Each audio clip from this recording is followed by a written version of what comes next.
na karibu to Udaku Promas, the only show where we as ladies are very comfortable speaking about controversial topics behind closed doors. Na hapa hatujali kuhusu ma feelings ya wanaume tunabomoa mtu. Yes? And with me today I have very lovely ladies. Hey guys.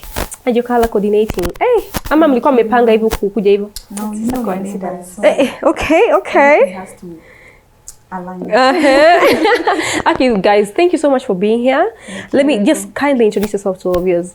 Hi guys, my name is Damaris Kaluki, a financial advisor and a journalist by profession. I'm so glad to be here. Thank you. Eish, kasauti nayo. Hey, watajua wajui. Khadija. My name is Hadija Asman. I'm a travel agent and also a makeup artist, and I'm so glad to be on this show, and you guys are going to love it. Eish, asante. The red is redding. Thank you. The lady in red. And the lady in pink. Oh, asante. Nimengoja. I waited for the compliment. Oh, sasa nimetulia. Now I'm relaxed. Yes, now I can breathe. Thank you very much, guys. So our topic of the day is, does a guy's characteristics is it affected by his ethnical background? A guy's characteristics. So for instance, mtu ni Mjaluo, Mluya, Mkikuyu, venye anakutreat kwa relationship. Does it have to do with where he's raised, how he's raised, his ethics, morals, background? So what is your take on that, Damaris? Okay, personally I think that plays the biggest role in molding a man. How this guy has grown up, the environment, you know, the ethnicity, the beliefs, the culture from where they're raised up. Yeah. That, in as much that is not the only thing that defines how a guy or a person behaves, because we know growing up, moving from one place to another can also add some values. But then the ethnicity plays the biggest role, and that's why we see and we get to see people coming out.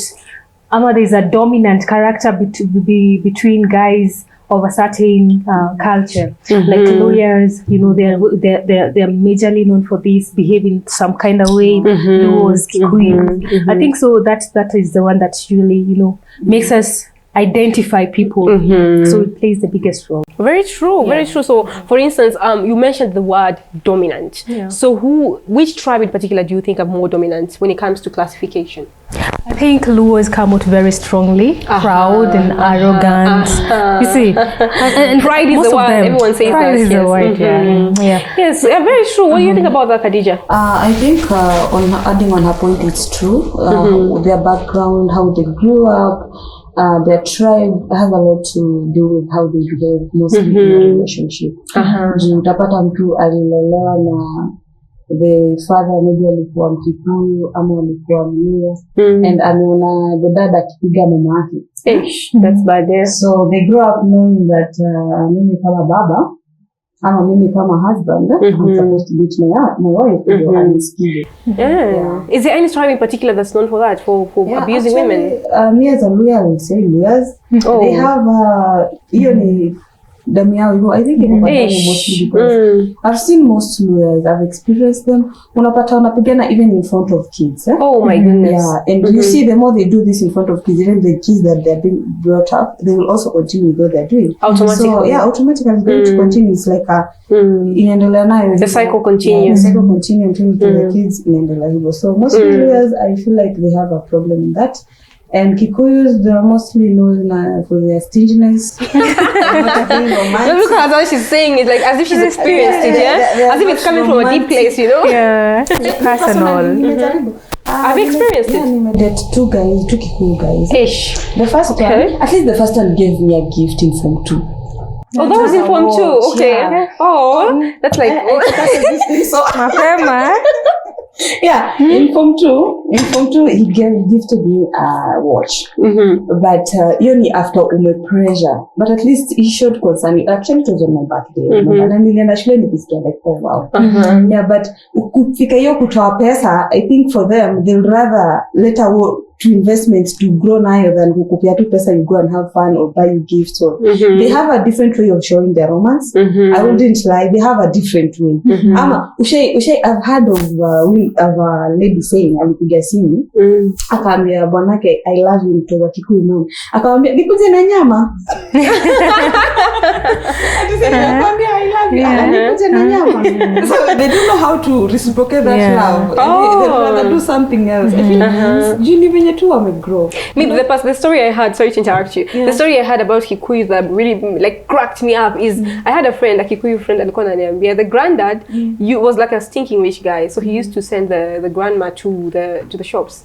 Every time anamtuma anampea fare kuenda lakini mpea ya kurudi. I'm like, Kikuyu man, like seriously. So you're supposed to get to town and also work for your friend. And work for your know how you find your way back. You know how you find your way back. Yeah. So Demaris, what do you think about that? Kikuyu is, I think what she said, it comes out, Kikuyu men are known to be very hardworking. Wao wanajua kutafuta pesa, waenje kutafuta pesa, that one they'll do. Yeah, but then giving out money. But in as much as that is domineering among the Kikuyu men, you'll still find there guys who are easy. Yeah. Who are easy. I don't know if you should say maybe the ones who are easy. I think with my experience, there are guys who are raised by their moms. You find maybe Kikuyu is Kikuyu.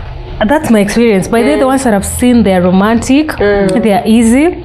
Are guys who are actually brought up by the Kikuyu is. I think they tend to tap that thing. You know, something with women. Yeah, but most of them come out the way you said it. Yeah, but I wanna joke after pesa, but kutoa. What do you guys think about that? Yeah. What do you guys think about Luya guys? Khadija, let me give you that because you know you're Luya, so maybe you have a better interest. Luyas and Kikuyus, they're not much afar, not much apart from their behaviors. But for Luya, hapo kwa Kikuyu, they know how to kutafuta. But for Luya, they don't know how to kutafuta. But unaweza Luya mwanaume. Nataka comfortable. Unaweza waeka nataka comfortable. So for them, I see I'm being warned. For them, kutafuta ni ngumu. But they'll rather be employed than work kutafuta pesa yao. The way I've seen in the market, hata Kakamega, you'll see most businesses ni Kikuyu that owning them, not Luyas. Sasa Luya mwenye utapata hapo now they are employed in that place. Guys, now, and then when it comes to relationship, atakuachia 200 asubuhi. Okay. Hiyo 200 inafaa kununua breakfast, lunch, supper. Na nataka akuja kule samaki. Na mimi samaki nanunuliwa wapi na 200? Labda omena wezi jua. So they're also stingy. There are some Luya men who are stingy. But I've also seen a Luya guy who used to give me weekend allowance. Another one now. Luya. Sorry. Khadija, we are sorry by that. But then the one thing I heard about Luya guys that really turned me off is they're very petty. Anyone who's dated a Luya guy says they're very this way. People are dramatic and they're petty. For me, I'd rather stand anything else other than pettiness. Ati unaamka asubuhi umenikunjia sura kwa sababu sikupika ugali kubwa. Like, wait, seriously? By the way, I will stand anything else other than being beaten and being petty. You know, when I don't know how to deal with mood swings, by the way. I'm very sensitive when it comes to mood swings. I tend to avoid that. If I'm in your space, I would avoid coming with mood swings your way. Do you understand? Yeah. So you can imagine living in the same house with somebody in the morning unaamka umekunjiwa sura. Jana hiyo ugali ulipika ni mdogo sana, wewe kwenda huko. If I have to warn you guys, if you want to date a Luya man, hakikisha tumbo liko sawa. Tumbo chini. The way to a Luya man's heart is through the stomach. Okay. You not hear that from me? All right. Okay. But that's a very simple way of looking at it. Do you think that's a problem? I don't think that's a problem. I don't think food is a problem. Mbona anaamka asubuhi anajam jeu. It makes sense. I think basically just stop being petty. If you're a man, stop being petty. I mean, man up, you know? So what's up, Damaris, any experience you've had you would like to enlighten us on? Kamba guys. Okay, Kamba guys. I'll say the Kamba guys are the sweetest guys. Oh. In nature, it's generally known that Kambas are generally kind and you know, pale down to earth, down to earth. Yeah, it's their nature. But then the worst thing when it comes to a man, a Kamba man is a man who drinks. Now that one they can go to the extremes. That one can be just absurd. That can just be something else. Yeah, dealing with and especially Kambas ndo wanalanga kwa mitaro. and all these things. Yeah, ni wao wanalala kwa mitaro. Show them huku hivi pipeline. Huku inda, check ID. But they can be very mannerless if they are drunks, yeah. But if they have, these guys will give you the best of lives. You know, they're romantic. I would say that. For me, I think the experience I've had that Shiol have not had is Nubian guys. You know, like guys, when you guys talk about arrogance and pride, hey, you see nothing until you meet a Nubian guy. A Nubian man is, you want pride. Ata ya Mjaluo ni shadow. Pride and arrogance of the highest order. Like they believe their royalty, they have like lineage of Pharaoh and all that. So they're when he walks in the house, he wants you to lie flat and he steps on you like a slave. I mean, these people are like, they even have a word for it. They call themselves huri. Like the arrogance that comes with it, you know? For me, I think the arrogance bit, tone it down a bit, you know, because for us to get along, we'll have to be on a middle ground. Because if you meet a woman with a strong character and you have a strong character as well, you'll definitely clash, you know. But on the bright side is at least they're good when it comes to spending on a woman. The good thing about our Nubian guy, they do what every woman out here wants. They tell you to sit in the house, they provide for you. So long as you get dressed up, you look like a dog, you get glammed up. When you walk around with him, it's like he's walking with a trophy and all that, you know, he provides for you. That's a good thing about them. But the arrogance beat and the sultan beat, that's where you draw the line. These people, we're talking about arrogance and talking about laws. Yes, you cannot. It's your struggle. I want to ask for the kisses who are watching me. I've had this everywhere I go. When I say I want to try a kiss, man, they're like, "Are you ready?" So you never tried a game. Are you ready for the game? Are you ready for the marathon in bed? Okay. I didn't see that coming. No, if you guys have to comment on that, let me know. What is wrong with this kissy guy? Is this because you run around wanatoka wapi? Mugirango. And then who do marathon all over the world. No, come on. They are Kale. But they're taking their characters. Why are you people taking their characters of being so harsh in bed and so... Have you tried a Kalenjin? Are you talking from experience? No, I'm talking of... I've never dated a Kalenjin or kissy, but when I want to and I ask around, okay, from other people's experiences. Where I work with a lot of kisses, and they're like, when somebody approaches you, akikuuliza out, and then unasikia mwenzake anakwambia utawezana. Huyo utawezana ni utawezana hiyo side. I'm like, you guys should tell us what's wrong. Is it true or ni is it a turn off? You know, you're saying it as if it's a turn off. No, for me it is a turn off because if you're going to, you know, this thing, what do you mean? Inafika mahali una dry off. But I have to continue. No, and another one I had that hata kama you are not prepared, they just go. Utaenda urudi, they just continue. No, that's bad, they don't care. That's too much. So I just want to know, is it true or mporojo tu yes, kwa wanaekelewa kama umesikia sana, definitely maybe. Yeah, not once, not twice. Yeah. Oh, that's weird. Okay. You guys need to tell us what's the secret. Ngoje huyo tengeneza necklace. Tatokea vibaya. Okay. Damaris, so what's your experience? Tell us about anything that you experienced, maybe unique or odd. Anything, lakini looks like Khadija wants to try the 47 tribes. Manze vile ati amepangia. I was planning to go to try Kisii. Anauliza kwanza. Hey, my friend, tunakuachia uwanja. Go, come tell us the experience. But one of the funniest thing I've ever experienced was lawyers. I've also had lawyers. And now coming to Kisii. I hear Kisii and Kamba, and then Luya and Kamba. It's another combo on a whole different level. But I had I almost tried, but actually ran. Oh, tried what? Now I've already had lawyers with the game, yeah. But then now you come here and you see the mnyama. The mnyama is very tall, and I had to run away before anything went down. My friend, I won't even run. What do you mean? Why you are running? What do you mean? What do you mean? Okay.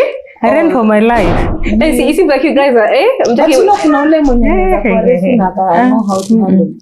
I don't want to risk. I cannot risk. I cannot. All right. Okay. So, okay, guys, I think the one experience I've had, well, which you guys haven't had, is Mijikenda guys. Like, there's just the whole tribe of Mijikenda guys. These people, as much as they might be humble and all that, and they're very good in the kitchen. Ooh, if you want to find a guy who can cook better than you, go for a Mijikenda guy. Yeah, these people can cook. But the only problem they have is their deadbeat dads, majority of them. Like a very high percentage of Mijikendan children are just abandoned. You know, it's fact.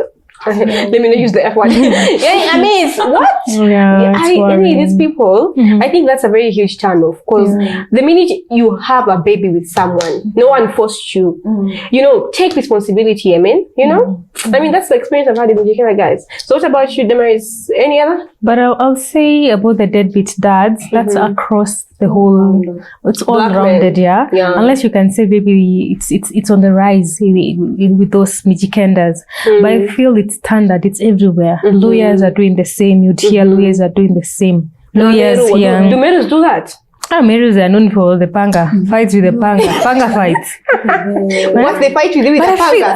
I feel most of the Meru men are not deadbeats. No, they're not. Oh, they love the kids, huh? Oh, ni vita I had sasa. a conversation with a Meru man, and he's like, I can't go back to the baby mama, but the kid is always there for the kid 100%. And you see how he talks about the kid.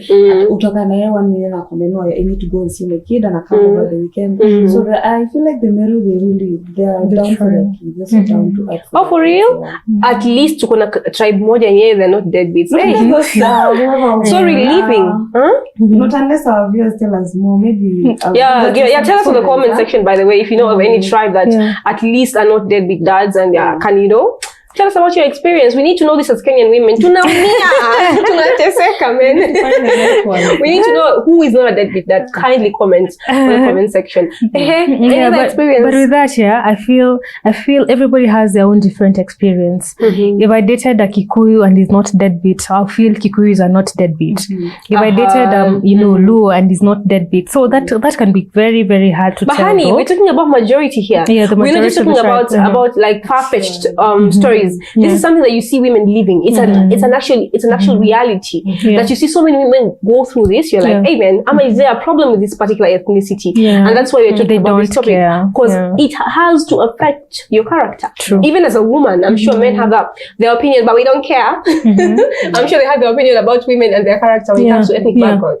But men, theirs is so obvious. Like when you meet a certain man from a certain ethnic group, you're like, najua hii, shida inaanza wapi na inaisha wapi. Yeah, so any other experience before we wrap up the show? No, but she said lawyers are deadbeats, You said that. But I actually heard you cannot go away with the lawyer's kid. Is it Luya or Luo? You cannot take the kids. No. There's one tribe that you cannot go with their kid. Luo. It's Luo. Yeah. I don't think it's Luya, because Luyas are also deadbeat dads. I don't think it's Luya. My dear. Okay, wait, maybe I'm wrong. You never know. Yeah. Anyway, I'd like to have a comment on that. So, which is the specific tribe that wouldn't let their kids slip away from their hands? Actually, comments on the comment section below. Tell us, what guy from what ethnic group wouldn't let their kid go? And let us know, because we need to know these things as ladies. Yes, guys. Any final remarks for our viewers before we close the show? Any message to those men out there, those men that we made? Oh no, I have an idea. Tell us, from all those 45 tribes, which one do you prefer, Khadija? The one that I prefer. Oh, I've heard somebody saying the 45 are Arabs. I would prefer the Arabs. Oh my goodness. Oh my. Asira. No. Asira. Wacha mchezo wewe. Sawa. Okay, good luck lady. The other Arabs, I'm free. Warabu koko ama? Wacha mchezo. Come on. Anyway. Okay. Maybe you can deal with the anger so long as he's pretty, right? Arab. Yeah, they're very pretty. The Warabu kokos are very good. Hey, they have anger issues, my dear. You never interacted with them? Anger issues. So, mtapigana. Hapo hakuna kutana, hapo kumalizana. So long as he's pretty. That's the bottom line. So what about you, Damaris? I think I'm currently down for my Kikuyu men. Holla. Okay, Kikuyu is on the comment section.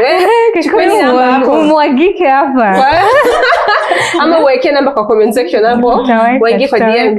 Slide. For me, I think my top pick will be Luo guys. simply because of how they look, like the dark skin, the tall and handsome and have beard most of the time. I think that's what I go for usually. And also the fact that they spoil a lady. Hey, come on, this lady wants to be spoiled. Hey. One thing. Remember headquarter ni Headquarter gani? Yeah, the character development. Ile. Lazima uenda papo. Character development after romance. Lazima. But she's well. You're scaring me. I need to change my mind. For real. For the heartbreak. You need to know that already. You need to have known that already. My heart is beating. For real. Okay, I think I'll change my mind once we're done with these talks. Yeah. All right. Thank you, ladies, for being here. Thank you for looking amazing and gracing me. You're a beautiful presence. Thank you for having us here. And you're looking classy as always. The Yes, princess, thank you. the doll herself. Thank you very much. From Odaku Promise, this is Sakina Mwaka signing out.